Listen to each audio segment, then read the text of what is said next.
Welcome to கல்லாப்படி Tamil. இன்னைக்கு channel release ஆகும் திரைப்படம் இதயம் முரளி படத்தின் திரைவசனம். இந்த திரைப்படத்துல இதயம் இருக்கா இல்லையா? இந்த திரைப்படத்தை பழைய திரைப்படத்தை பார்த்த மாதிரியே இருக்கா இல்ல பழைய படத்தை டைட்டில் வந்து கெடுத்திருக்காங்களா? நான் இந்த படத்தை பார்க்கும்போது இந்த படத்தை ஏண்டாப்பா எடுத்தாங்க அப்படின்னு இருக்கு. 2:45 நிமிஷம் படம். இந்த படம் தேவையா? இந்த படத்துல அப்படி என்ன கதை சொல்ல வந்தாங்க?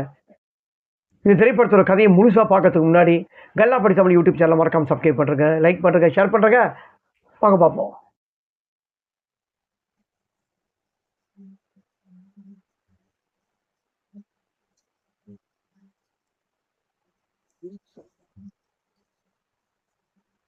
இந்த திரைப்படத்தில் அதர்வால், பிரீத்தி முகுந்தன், ஆடுகள நரேஷ், காளி வெங்கட், ரஷன், பரத் பாசல், பரிதாபங்கள் சுதாகர் மற்றும் பல நடிச்சு வெளிவந்திருக்கும் திரைப்படம் இதய முரளி. இந்த படத்தில் கதை பார்த்துருப்போம். ஓப்பனிங் சீன்லேயே கதாநாயகனுக்கு வந்து கல்யாணம் ஆக போகுதுன்னு சொல்லிட்டு அவரோட ஃப்ரெண்ட்ஸ் எல்லாரும் சேர்ந்து யூஎஸ்லேருந்து இந்தியாவுக்கு வராங்க.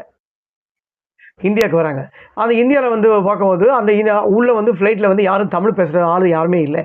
தமிழ் நல்லா பேச தெரிஞ்சவர் தமிழனாக இருக்கிறது நம்ம வந்து கதாநாயகனுக்கு அப்புறம் கூட வர்றது யாருன்னா நம்ம வந்து பரத் பாசல்.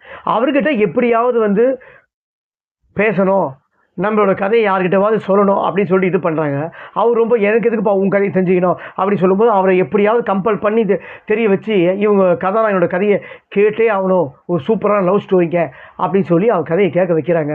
அவரும் சொல்ல சொல்ல சொல்ல சொல்ல இந்த கதையில் வந்து இன்ட்ரெஸ்ட் ஆயிடுறாரு. இதுக்கப்புறம் இந்த திரைப்படத்தில் என்ன இருந்தது, கதாநாயகன் என்ன இருந்தது, கதாநாயகன் அப்படி பாதிக்கப்பட்டு வந்து அப்படி என்ன லவ் ஸ்டோரி சொல்லணும். அதாவது இந்த திரைப்படத்தில் என்ன சொல்றதுன்னா, இதயம் படத்தோட டைட்டில் வந்து டேமேஜ் பண்ணியிருக்காங்க. இதயம் திரைப்படத்துக்கு இந்த டைட்டிலே வச்சிருக்கக்கூடாது. ஏன்னா இதயம் திரைப்படத்தை வந்து இப்போ இருக்கிற 2K கிட்ஸுக்கு பார்த்துருப்பாங்களா அது நமக்கு தெரியாது. ஏன்னா அந்த திரைப்படத்தில் ஒவ்வொரு பாட்டும் வந்து ரொம்ப ஹிட்டான சாங்ஸு. அந்த படமே வந்து ஒரு கிளாசிக்கான மூவி, ஓகேங்களா, ஒரு கிளாசிக்கான ஒரு அழகான லவ் ஸ்டோரி. இப்போ அந்த திரைப்படம் பார்த்தா கூட கண்ணுக்கே நிற்கும். அந்த இதய முரளி காதலை சொல்லும்போது ஒவ்வொரு சீனும் வந்து பதட்டத்தோடு இருக்கும். அந்த காதலை வந்து பார்க்கும்போது நமக்கே அந்த காதலை வந்து சொல்லும்போது இதுவாகிடும், அலை வந்துடும். அந்த மாதிரி ஒரு ஃபீலிங் டச்சான படம் இதய முரளி, அவங்க அப்பா நடித்தது. அந்த படமே இன்னும் அழியாமல் தான் இருக்குது. இன்னும் காதலுக்காக எடுக்கப்பட்ட திரைப்படம் இன்னும் காலத்தின் அழியாத காவியமாக வந்து நம்ம மனசில் வந்து நிறைய படம் வாழ்ந்துன்னு தான் இருக்குது. ஒருதலை ராகம், ஏன்னா காதலுக்கு அழியாத காவியங்கள் படம் எத்தனையோ திரைப்படங்கள் இருக்குது. ஒருதலை ராகம், வசந்த மாளிகை, எவ்வளோ அம்பிகாபதி, அமராவதி, ரோமியோ ஜூலியட்லாம் இந்த மாதிரிலாம் வந்து எவ்வளோ இருக்குது.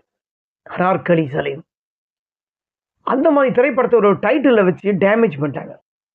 அவங்க அப்பா நடித்த ஒரு 10% நடிப்பு கூட அவர் முகத்தில் அகர்வாலுக்கு வரலை. ஏன் அது மாதிரி பண்ணுறாரு தெரியல. கேட்டால் மட்டும் அப்புறம் இவங்க படத்தை வந்து கிழிச்சிட்டாங்களே, இந்த மாதிரி படம்லாம் எடுத்தா ஏன் வந்து பார்க்க வந்து ஒவ்வொருத்தரும் வந்து யூடியூபருக்கு கிழிக்க மாட்டாங்க. இந்த திரைப்படத்தில் ஒன்றுமே இல்லை யாருக்கு நடிப்பு. அதர்வாலுக்கு நடிப்பை வந்து முகத்தில் வந்து வரவே இல்லை. ஆதர்வா வந்து பார்த்தீங்கன்னா அதில் நடிப்பு வந்து ரொம்ப நல்லா நடிப்பார். அதர்வா அழகாக பண்ணுவார். ஆனால் இந்த திரைப்படத்தில் அவர் நடிப்பு நல்லா இல்லை. அதாவது மற்றவங்களுக்கு எப்படி தெரியாது, அவர் பர்சனாலிட்டியாக இருக்கலாம், ஸ்மார்ட்டாக இருக்கலாம், எல்லாம் இருக்கலாம், நடிப்பு வரணும். காதலை ஒவ்வொருத்தர்கிட்ட சொல்கிற இதை வந்து பதட்டம் அவர் முகத்தில் அந்த அவங்க அப்பா காட்டின ஆக்ஷன்ஸ் வரலை. ஒன்றும் அது இதய முரளி வச்சிருக்கக்கூடாது, மன்மத லீலைன்னு வச்சிருக்கலாம், மன்மதன் அம்புன்னு வச்சிருக்கலாம். எதுக்கு இது டைட்டிலாம் வைக்கணும்? ஏன்னா காதலை வந்து நம்மளோட மனசை வந்து ஒருத்தர்கிட்ட பறி கொடுத்தா அந்த காதலை சொல்கிறதுக்கு வந்து நம்ம தயங்குவோம், பதட்டம் இருப்போம். இவங்க காதலை நம்மளுக்கு அழுத்தமாக இருக்குமோ, ஐயோ சோகமாக இருக்கே இது இந்த காதல் கதை அப்படின்னு நம்ம மனசில் ஏறும். அது கூட ஏறலை. ஏன்னா காதலை மாற்றி மாற்றி பண்ணுறாரு. இவ இல்லைனா அவன், அவ இல்லைனா இவ இல்லைனா அவா, அந்த மாதிரி வந்து கதையை வந்து மாற்றி மாற்றி லவ் பண்ணால் எங்கேருந்து சார் இந்த படம் வந்து நல்லா இருக்கும்?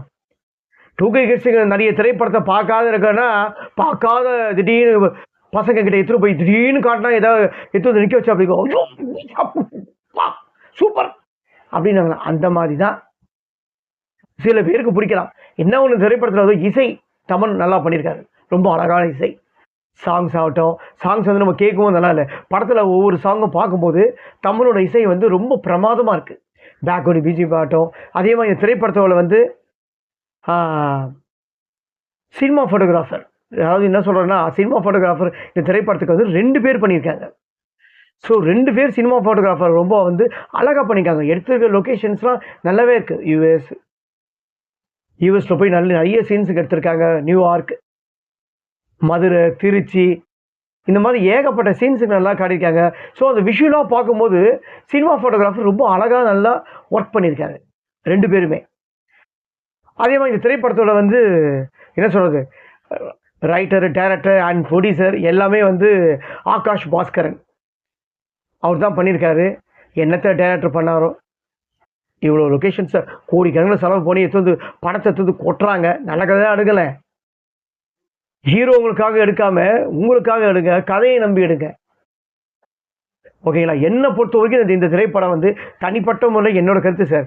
இதய முரளி படம் பார்க்கலாம், நல்லா இருக்கு. பரிதாபங்கள் சுதாகர் வர காமெடி இடம்லாம் ரொம்ப பிரமாதமாக இருக்குது. தேட்டரில் வந்து அதம் பறக்குது. என்ன கேட்டிங்கன்னா நம்ம முரளி அதர்வாவோட கதாநாயகனை விட கண்டிப்பாக வந்து பரிதாபங்கள் சுதாகர் வரும்போதுலாம் தேட்டர் அதம் பறக்குது. இது உண்மை. அதே மாதிரி சில ஹீரோயின்ஸ் போர்ஷன்ஸ்லாம் அவங்கவுங்க கொடுத்த போர்ஷன்ஸ் என்னவோ அதை ஸ்க்ரீனில் ப்ரெசென்ட் பண்ண விதம் நல்லா இருக்குது. ஓகே பரவாயில்ல. ஓகேங்களா? அதே மாதிரி வந்து 2 ஹவர் 45 நிமிஷம்லாம் உட்கார முடியாது தேட்டரில். ஃபர்ஸ்ட் ஹாஃப் ஓகே, செகண்ட் ஹாஃப்லாம் வந்து ஏண்டாப்பா உட்கார்ற நிலைமைக்கு படத்தை கொண்டு வந்துட்டாங்க. அப்படிப்பட்ட ஒரு மோசமான திரைப்படம் இதயம் முரளி. அதனால தான் இந்த திரைப்படத்திற்கு வந்து இதயமே இல்லைன்னு. படத்தில் அவங்களுக்கும் இதயம் இல்லை, படத்தில் வந்து படத்துக்குள்ளவும் இதயம் இல்லை, கதாநாயகங்களுக்கும் இதயம் இல்லை. இந்த படத்தை நம்ம பார்க்குறவங்களுக்காவது இதயம் வந்து ஸ்ட்ராங்காக இருக்கணும். இதயம் ஸ்ட்ராங்காக இருந்தால் இந்த திரைப்படத்தை போய் நம்ம வந்து ஒரு தடவை பார்த்துட்டு பார்க்கலாம். ஓகே, காசை வேஸ்ட் பண்ணிட்டு வரலாம். வணக்கம்.